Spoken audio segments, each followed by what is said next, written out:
Buenos días, una vez más, iglesia.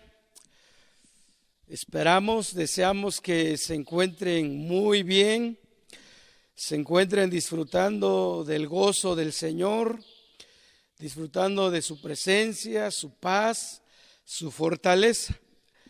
Y en esta mañana vamos a incrementar nuestro gozo por medio de la palabra. Vamos a fortalecer nuestra fe a través de las promesas que tenemos en la palabra de Dios. Todas las promesas de Dios son para alentarnos, fortalecer nuestra fe, edificar nuestra vida espiritual. Y continuamos con los temas escatológicos. Esos temas que hemos estado últimamente viendo son temas escatológicos, es decir, temas que sucederán en un futuro no muy lejano. Dijimos que la escatología es la rama de la teología que se encarga de estudiar los eventos futuros y que tienen que ver directamente con la iglesia del Señor. Directamente y principalmente con la iglesia. También tiene que ver con las demás personas que no conocen o no saben de Dios, pero principalmente con la iglesia. Y el tema de hoy se llama las bodas del Cordero. Las bodas del Cordero. Este también es un tema escatológico, ya que aún no sucede y apenas viene el día en que se llevará a cabo. Muchos pasajes pues en la palabra de Dios enseñan que la boda más fantástica, más maravillosa de todos los tiempos está por ocurrir en este universo. La boda más impresionante, la mega boda, las de Cristo Jesús con su iglesia, o también como la Biblia lo llama, las bodas del Cordero. Estas bodas, hermanos, están descritas en las parábolas que Jesús mismo enseñó. Por ejemplo, en Mateo 22:2 dice: el reino de los cielos es semejante a un rey que hizo fiesta de bodas a su hijo.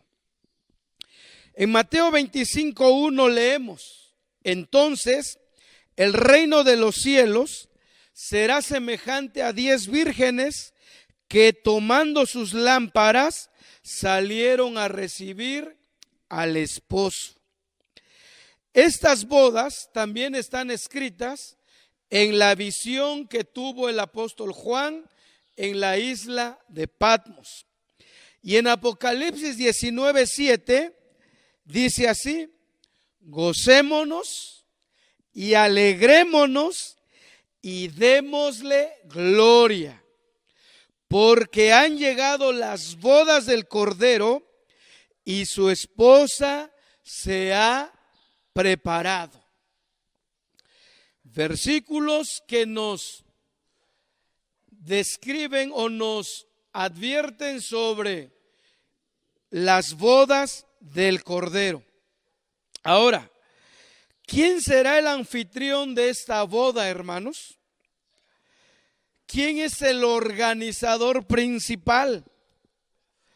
Bueno, el Nuevo Testamento presenta muy claramente al Padre Celestial como el anfitrión divino que hace las bodas, el Padre Celestial.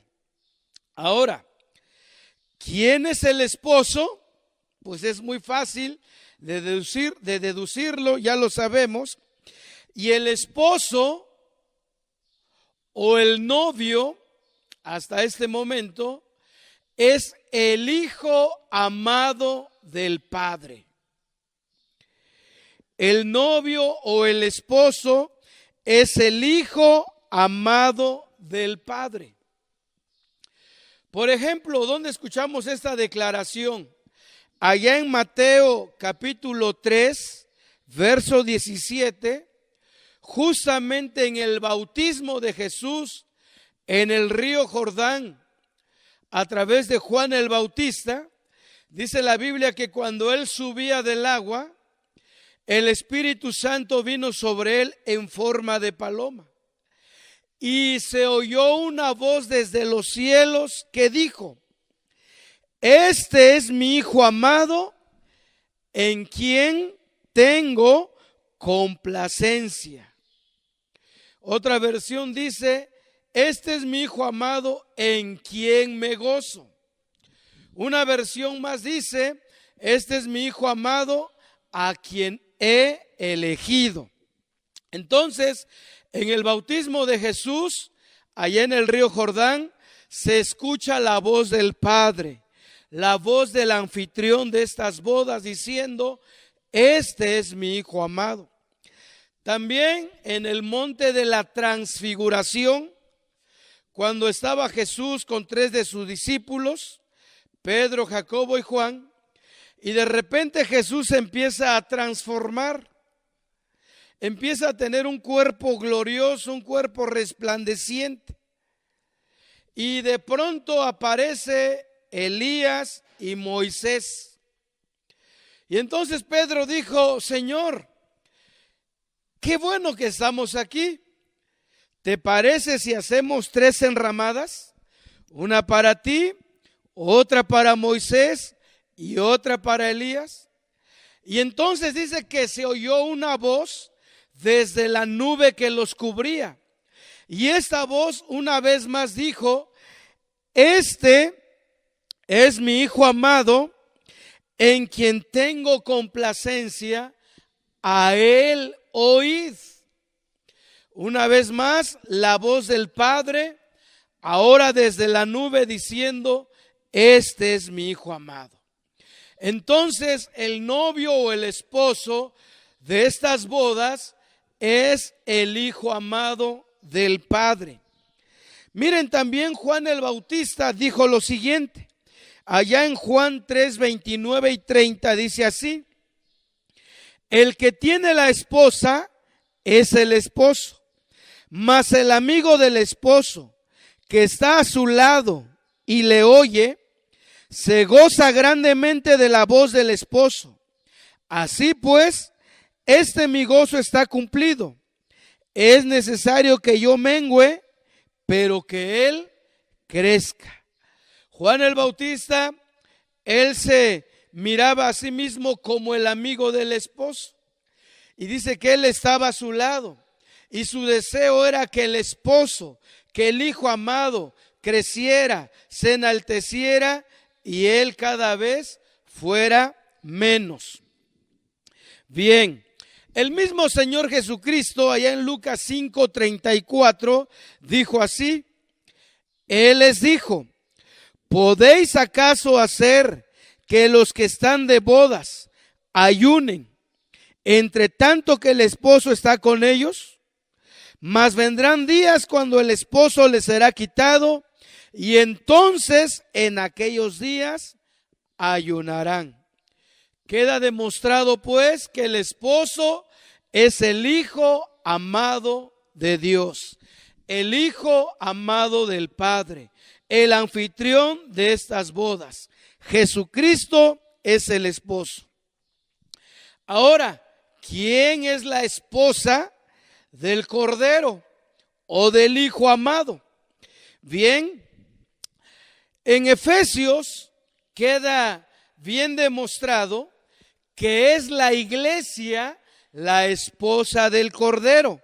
Voy a leer porciones de algunos pasajes, hermanos, donde claramente demuestran que la iglesia es la esposa del Cordero, del Hijo amado. Por ejemplo, en Efesios 5:23 dice así: así como Cristo es cabeza de la iglesia, la cual es su cuerpo y él es su Salvador. Efesios 5:24: así que como la iglesia está sujeta a Cristo. 5:25. Así como Cristo amó a la iglesia y se entregó a sí mismo por ella. 5:26. Para santificarla, habiéndola purificado en el lavamiento del agua por la palabra. 5:27. A fin de presentársela a sí mismo una iglesia gloriosa, que no tuviese mancha ni arruga, ni cosa semejante, sino que fuese santa y sin mancha. Y por último, Efesios 5:32. Grande es este misterio, mas yo os digo esto respecto de Cristo y de la iglesia. Vemos en este pasaje de Efesios capítulo 5, identificada perfectamente a la esposa de Cristo, a quien Él amó, entregándose a sí mismo por ella, para santificarla, para presentársela a sí mismo como una esposa sin mancha, sin arruga, sin contaminación. En 2 de Corintios 11:2, el apóstol Pablo dice: porque os celo con celo de Dios, pues os he desposado con un solo esposo, para presentaros como una virgen pura a Cristo. Pablo le dijo a los corintios: tengo celo de ustedes, porque los he comprometido con un solo esposo, que es el Hijo amado, que es Cristo, para presentarles, dijo, como una virgen pura. Entonces vemos identificado claramente al esposo y a la esposa. Ahora, otro punto importante aquí, hermanos, son los invitados a las bodas. Por mucho tiempo hemos creído, o algunos todavía siguen creyendo, que es la iglesia la invitada. Pero vamos a ver Apocalipsis 19:9.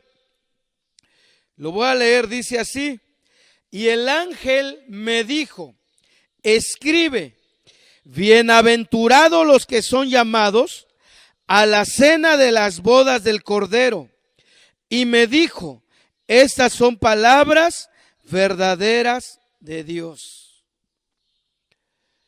El ángel le dijo a Juan: escribe, Juan, escribe, bienaventurados, dichosos, afortunados, doblemente felices, los que son llamados a la cena de las bodas del Cordero.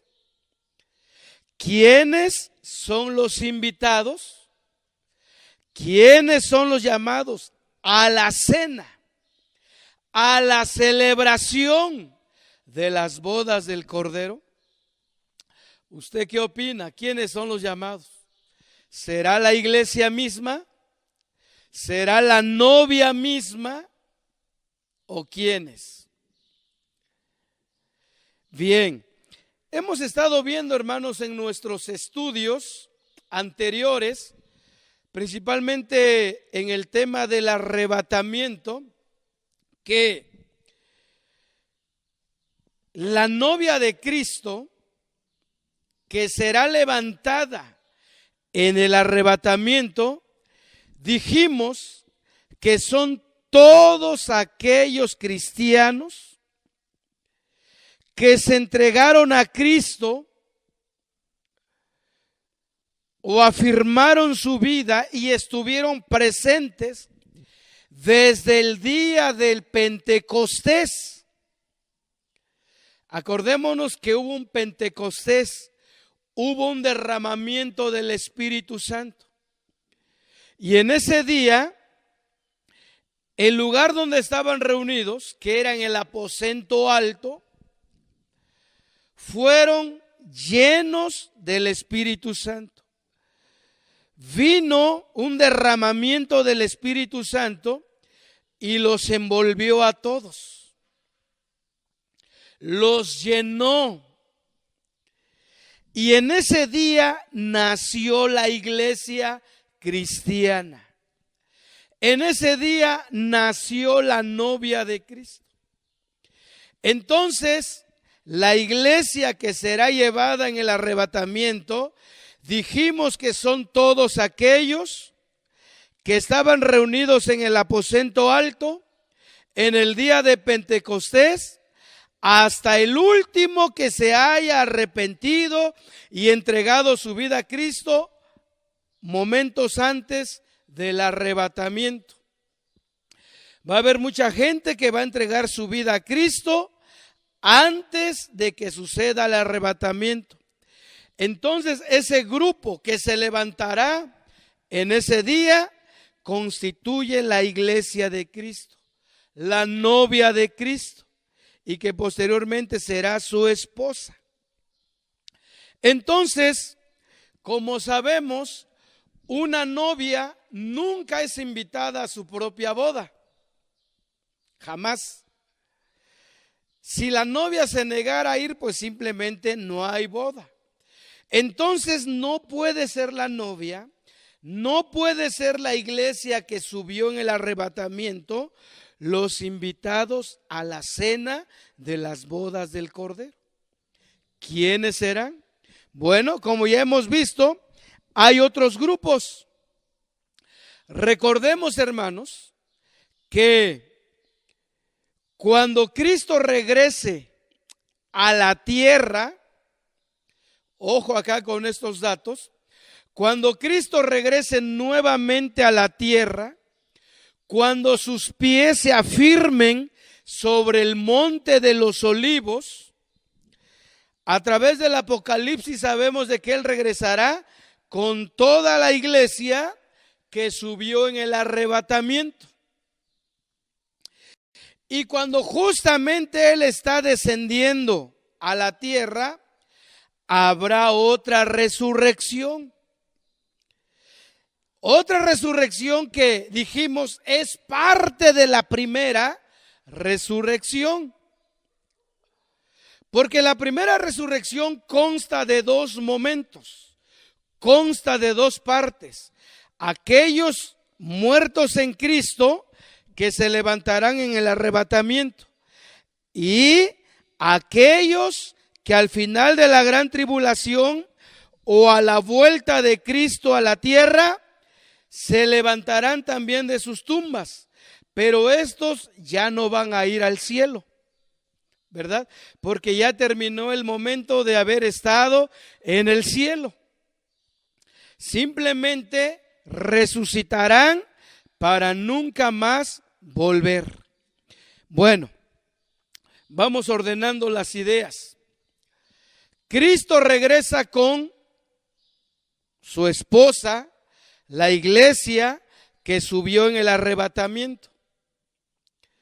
Y mientras va descendiendo, dice Apocalipsis, Él viene en un caballo blanco y ejércitos celestiales, vestidos de lino fino, limpio y resplandeciente, que no es más que la iglesia, van descendiendo, y en ese momento hay otra resurrección, pues, de todos aquellos que durante la gran tribulación se arrepintieron, entregaron su vida a Cristo, hubo un genuino arrepentimiento en ellos, una entrega total al Señor, y se salvó su alma.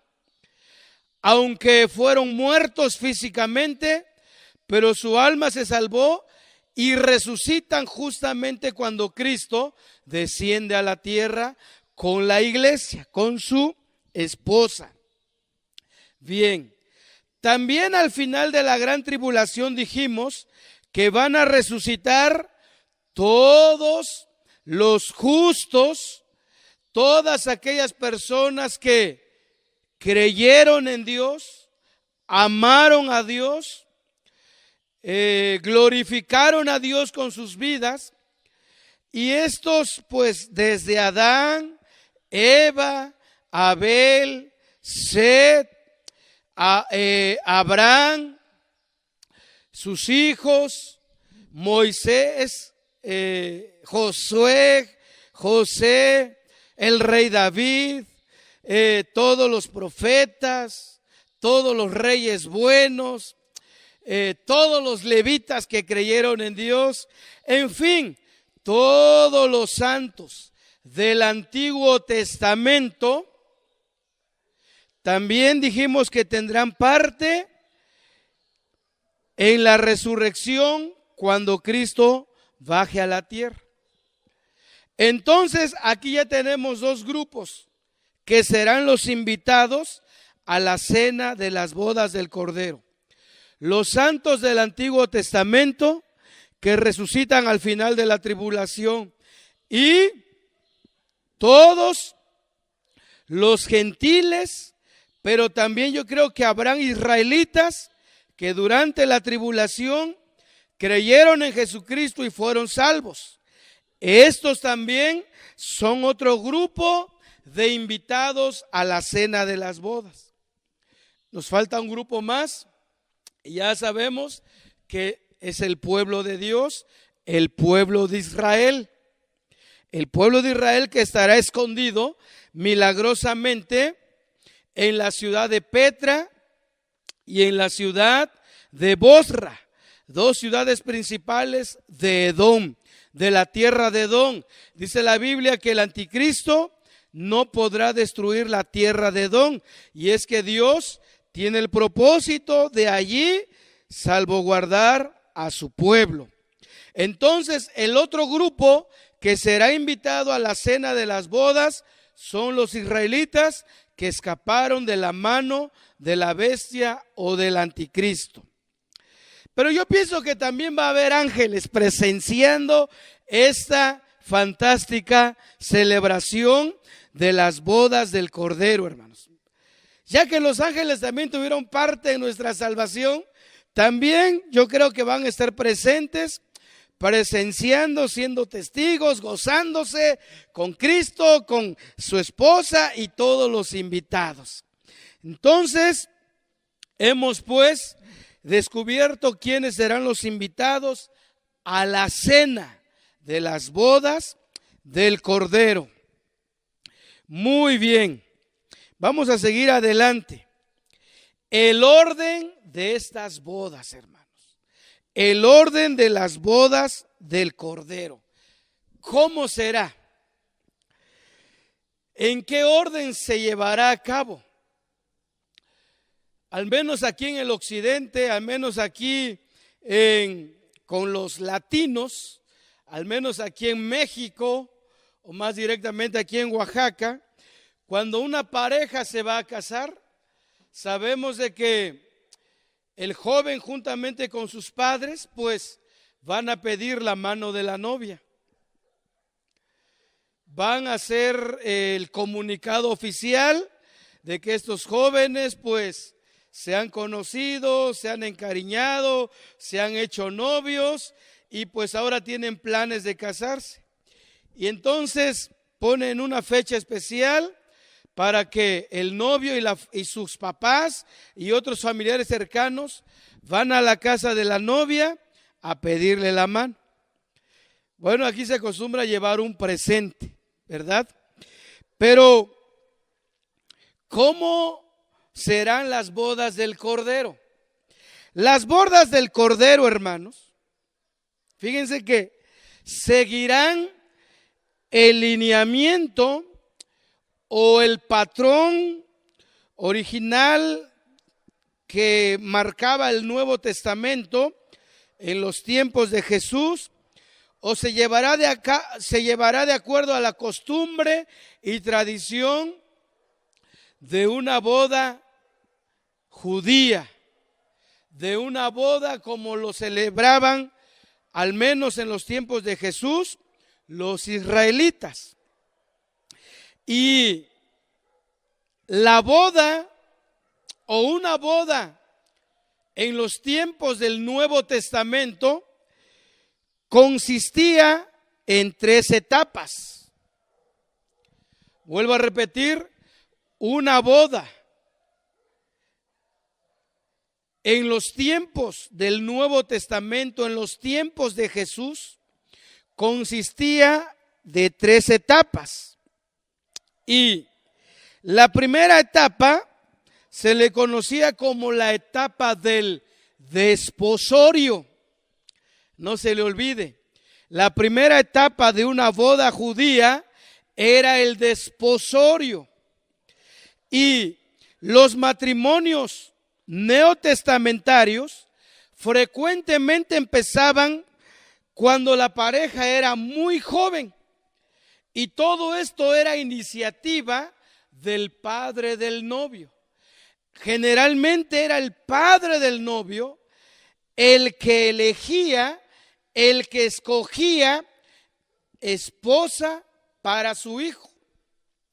Entonces, el padre del esposo del novio iba a la casa de la novia para entrevistarse con sus papás y externar su deseo de que su hijo debiera de casarse pues con la doncella, con la muchacha. Y entonces, si la familia lo consentía, si la familia estaba de acuerdo, y generalmente también se le preguntaba a la muchacha si estaba de acuerdo en comprometerse con ese joven que había llegado con sus papás a pedirle compromiso, pues se llevaba a cabo esta primera etapa, la etapa del desposorio o del compromiso. Se firmaba un papel, un contrato legal ante un juez adecuado para esta ocasión, ¿verdad? Como testigo, y se firmaba pues ahí el contrato, el compromiso, y al final de que ya quedaban de acuerdos, pues brindaban tomando vino y estaban todos muy contentos ahí. Pero era el padre del novio quien tomaba la iniciativa para buscarle mujer a su hijo. Y entonces, una vez que la familia de la novia y la novia misma estaba de acuerdo y consentía en emprender un compromiso con ese joven, inmediatamente también se pagaba una dote. Así se llamaba, una dote, o se pagaba un dinero. Es decir, el padre del novio pagaba un dinero o una dote por la novia. Quizás para que se siguiera manteniendo o simplemente porque pues era como una forma de remunerar, aunque creo yo que no hay precio para poder comprar a un ser humano, es todo por amor. Pero bueno, la costumbre judía era que el padre del novio pagaba un dinero, pagaba la dote, así se le llama, la dote. Y fíjense, hermanos, de que mínimo eran 200 denarios. Si era una doncella, si era una joven virgen, el padre del novio pagaba la cantidad de 200 denarios. Un denario en los tiempos de Jesús equivalía al sueldo de un día de trabajo. Era el pago de un día de trabajo, un denario. Entonces, mínimo había que pagar 200 denarios. Vuelvo a repetir, si era una doncella, si era una joven virgen. Ahora, si era una mujer viuda ya, que había sido casada, pero por alguna razón el esposo murió, entonces la dote era de 100 denarios. 100 días de salarios de aquellos tiempos. Pero si era una doncella, hija de un sacerdote, si era una muchacha que pertenecía a la familia sacerdotal, a la familia de los levitas, la dote subía y era de 400 denarios. Lógicamente que estas cantidades podían aumentar dependiendo de la posibilidad y de la voluntad del padre del novio. Pero lo mínimo era una doncella, 200 denarios. Si era una mujer viuda, 100 denarios. Si era una doncella hija de sacerdotes, 400 denarios. Entonces la etapa del desposorio consistía en elegir a la novia, escoger a la novia, ir a su casa, hablar con sus padres, externarle su deseo de que el hijo de este varón quería formar un matrimonio con ella, y si la familia de la novia consentía, se firmaba un contrato ante testigos adecuados, ante un juez correspondiente a este asunto. Y al final celebraban tomando vino, más aparte pues de dar la dote, como ya vimos. Y un ejemplo de esto, hermanos, pero antes del ejemplo, ahí empezaba pues la etapa del desposorio. Desposorio significa compromiso. Desde ese momento, hermanos, cuando ya las dos familias acordaban en que sus hijos se iban a casar, ya estaba el compromiso amarrado, como decimos. Y el joven regresaba a su casa, la muchacha seguía viviendo en su casa hasta que llegara el tiempo señalado para consumar el matrimonio. Entonces estos muchachos no se veían, no había un noviazgo como lo conocemos ahora aquí en Occidente. Ellos no salían todos los fines de semana o que el muchacho estuviera todos los días en la casa de la muchacha, no. Una vez terminado el desposorio o la etapa del compromiso, la joven se quedaba y se preparaba aún más porque ya próximamente tendría que entrar a la vida matrimonial, a la vida de trabajo, y la mamá y las hermanas mayores y demás familiares la entrenaban, la capacitaban, la preparaban para su próxima vida como de matrimonio. Y el joven regresaba a su casa para trabajar más. Quizás se le acabó el dinerito por haber pagado la dote y entonces había que trabajar más, pero sobre todo preparar su casa. Principalmente después del compromiso, después del desposorio, generalmente era un año, donde el joven pues tenía que principalmente preparar una habitación para su nuevo matrimonio. Un ejemplo de esto, hermanos, lo encontramos en Mateo 1:18.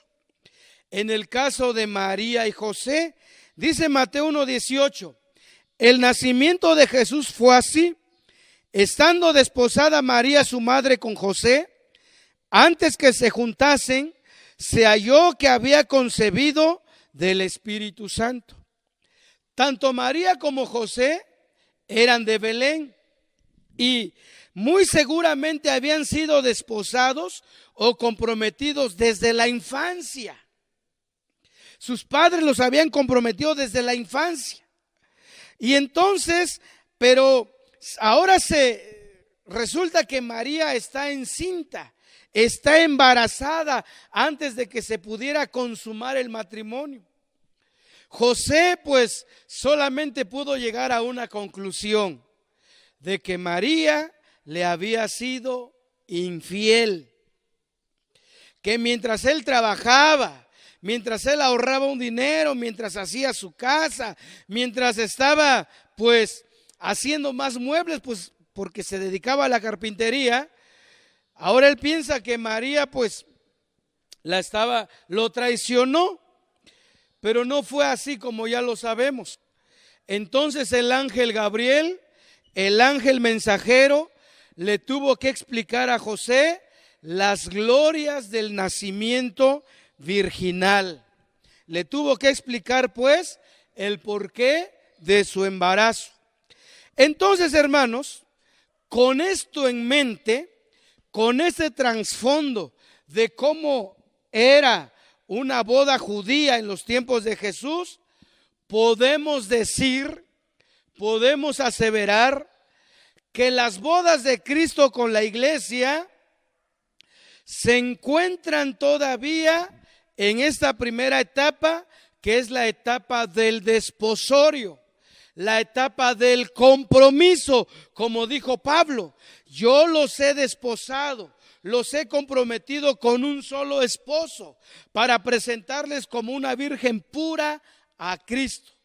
Entonces, en cuanto a Cristo y la iglesia, estamos en la etapa del desposorio. Ya el Padre Celestial nos escogió. Miren, vamos a ver Efesios 1, 3 y 4. Efesios 1, 3 y 4.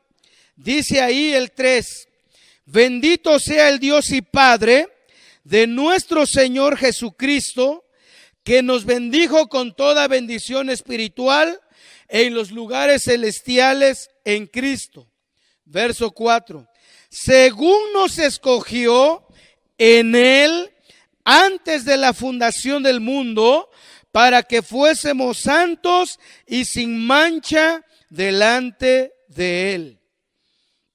El Padre nos escogió en Cristo Jesús, para Cristo Jesús, su Hijo amado, antes de la fundación del mundo, para que fuésemos puros, santos, sin mancha, a través del sacrificio que hizo Jesucristo. Entonces el Padre Celestial ya escogió a la novia, ¿verdad? Ahora, la dote, el precio también ya ha sido pagada. Primera de Corintios 6, verso 19 y 20 dice: ¿o ignoráis que vuestro cuerpo es templo del Espíritu Santo, el cual está en vosotros, el cual tenéis de Dios, y que no sois vuestros? 20. Porque habéis sido comprados por precio. Glorificad pues a Dios en vuestro cuerpo y en vuestro espíritu, los cuales son de Dios. Se han cumplido las dos partes de esta primera etapa llamada el desposorio. El Padre Celestial ya escogió a la iglesia, ya nos escogió en Cristo Jesús desde antes de la fundación del mundo, y la dote se ha pagado. Fuimos comprados por precio, y el precio fue la sangre de su Hijo Jesucristo. Primera de Pedro 1:18 también habla de este precio, habla de este pago. Primera de Pedro 1:18, 19. Sabiendo que fuiste rescatados de vuestra vana manera de vivir, la cual recibisteis de vuestros padres, no con cosas corruptibles como oro o plata, sino con la sangre preciosa de Cristo, como de un cordero sin mancha y sin contaminación. Fuimos comprados no con oro o plata, sino con la sangre de Cristo Jesús. La dote ha sido pagada. Muy bien. En una boda judía, ¿cuál era la siguiente etapa? Dijimos que eran 3 etapas en una boda que lo podemos ver en el Nuevo Testamento, en la época de Jesús. La siguiente etapa se llama la etapa de la presentación. Y entonces llegado el momento apropiado, ya cuando el padre de familia veía que su hijo ya estaba listo, ya había trabajado, sobre todo ya había hecho una casa para donde llevar a la novia, entonces el padre mandaba a sus siervos para que pudieran traer a la novia a su casa y ejecutar el contrato legal. Y entonces, cuando todo estaba listo, iba pues la novia y sus padres y algunos familiares a la casa del padre del novio. Y entonces ahora sí se celebraba el contrato, lo que nosotros conocemos como la boda por lo civil. Entonces se llevaba a cabo ese contrato legal ya de manera oficial, y cuando todo estaba listo, el padre de la novia tomaba su mano, o sea, la mano de su hija, y la ponía en la mano del padre del novio. Y luego lo ponía en la mano de su hijo. Así era la etapa de la presentación. La novia era llevada a la casa del novio y se ejecutaba de manera oficial, ahora sí, el compromiso civil ante una autoridad. Había una autoridad ahí que daba fe y legalidad de esa boda. Ahora, aplicando ese trasfondo de la segunda etapa, que es la presentación, hermanos, la iglesia todavía está aguardando, está esperando la etapa de la presentación. Aún el Padre Celestial no ha mandado a traer a la novia. Aún la novia está aquí en la tierra, que es la iglesia. Pero una vez cumplidos el tiempo, una vez cuando el Padre Celestial ya lo vea pertinente, como lo dijo Jesús, el día y la hora nadie lo sabe, ni siquiera los ángeles, solo mi Padre Celestial. Y cuando llegue esa hora, ese momento, el Padre Celestial mandará por la novia para presentársela a su hijo. Entonces, ¿cuándo se llevará a cabo esta segunda etapa? Pues será en el día del arrebatamiento. En el día del arrebatamiento, el Padre Celestial mandará por su iglesia para que suba a encontrarse con el Hijo amado hasta las nubes. Se mostrarán los papeles legales correspondientes. Segunda de Timoteo 2:19 dice, Segunda de Timoteo 2:19, pero el fundamento de Dios está firme, teniendo este sello: conoce el Señor a los que son suyos. Hasta ahí nada más. Conoce el Señor a los que son suyos. Él mandará por su iglesia que ha sido lavada en la sangre de su Hijo. Entonces la iglesia todavía aguarda o espera la etapa de la presentación, cuando la iglesia sea presentada con el novio cara a cara, frente a frente. Bien, en ese momento la novia será llevada a la casa del Padre Celestial que habita allá en el tercer cielo. Por eso Cristo dijo: en la casa de mi Padre muchas moradas hay. Voy pues a preparar lugar para cada uno de ustedes. Entonces, así como un joven judío, después de la etapa del desposorio, regresaba a su casa para seguir trabajando y sobre todo para preparar una habitación para su novia, para la que iba a ser su esposa, Cristo fue a preparar una morada celestial para su iglesia. Muy bien.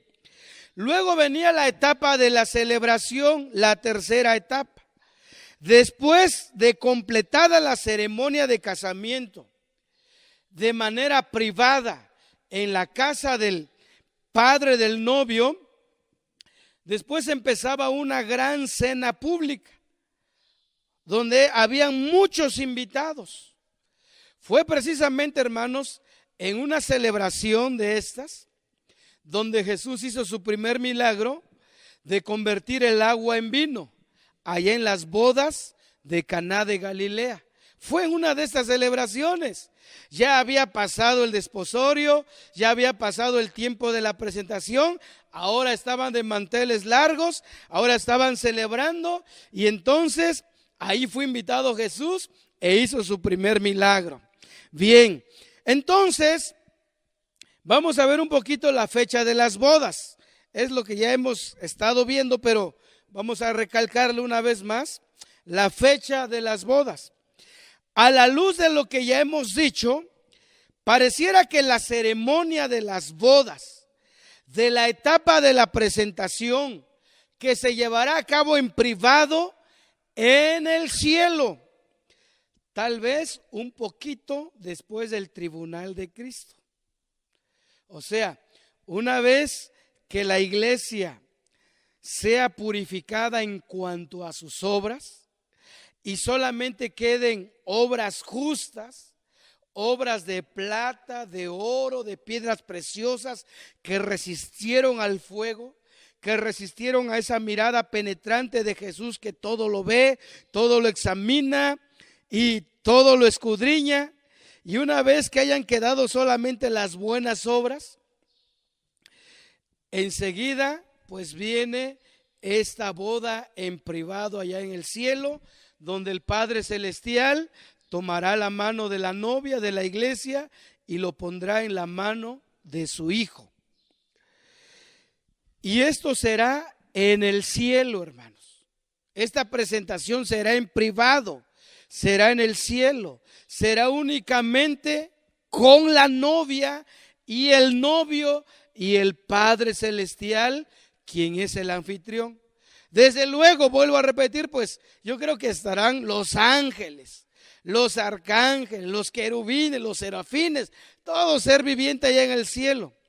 Pero en sí será algo exclusivo de la iglesia y Cristo, y desde luego el Padre Celestial.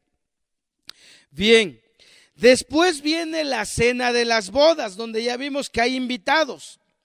La etapa de la cena de las bodas se llevará públicamente, ahora sí, públicamente, y a la luz de lo que leemos en la Biblia, será aquí en la tierra. Será aquí en la tierra, hermanos. Después de que Cristo baje con su iglesia. Por eso no es ningún accidente, ninguna casualidad que la Biblia describa el milenio exactamente después de las bodas del Cordero. Las bodas del Cordero se mencionan en Apocalipsis 19, versos 7, 8 y 9. Y el milenio ya se menciona en el capítulo 20. Porque la celebración, la fiesta, se llevará en algún lugar de la tierra. Yo creo que en algún lugar de Palestina, allá por la Tierra Santa, en algún lugar, porque la iglesia es enorme. Somos muchos que conformamos la iglesia, más aparte los invitados. Será, por eso dije, la boda más fantástica que el universo jamás haya visto. Fíjense, hermanos, que en la época del Nuevo Testamento, la duración y el costo de esta cena, de esta celebración, dependía de la riqueza del padre. Si el padre era muy rico, pues duraba hasta 8 días la celebración. Pero en el caso de las bodas del Cordero, ya que se trata de su Hijo amado, de Jesucristo, ya que el Padre es de una riqueza ilimitada. Todo el oro, toda la plata son del Padre. Él tiene mucho dinero, Él va a echar la casa por la ventana para celebrar las bodas de su Hijo con su novia, con la iglesia. Entonces el padre festejará la ocasión dándole a su hijo y a su esposa una celebración que durará 1000 años. 1000 años aquí en la tierra. Entonces miren, hermanos, qué fantástico todo esto. Y la iglesia es privilegiada, no porque va a ser invitada, sino porque ya estamos, ya somos parte de esta extraordinaria boda. Y la iglesia ya está, ¿verdad? Ya está garantizada que la iglesia es la novia que se casará con el novio. Ya hemos sido desposados, comprometidos. Ahora solo falta que el Padre nos presente y se lleve en el cielo esa boda civil ante la autoridad máxima que es Dios. Y luego bajaremos a la tierra para esta gran cena y donde tendremos muchos invitados. Esto es fantástico, hermanos. Ahora, la seguridad de las bodas. Estas bodas indiscutiblemente se van a llevar a cabo. Aquí en la tierra pueden haber muchos factores en la cual una boda se puede cancelar. Por ejemplo, hay una frase que el ministro recita a la hora de casar a una pareja. Y la frase es esta y les dice: dentro del público habrá alguien que quiera impedir, habrá algún impedimento de carácter legal o moral que impida esta unión. Y de repente hay un silencio abismal, ¿no? Para ver quién aparece por ahí impidiendo la boda.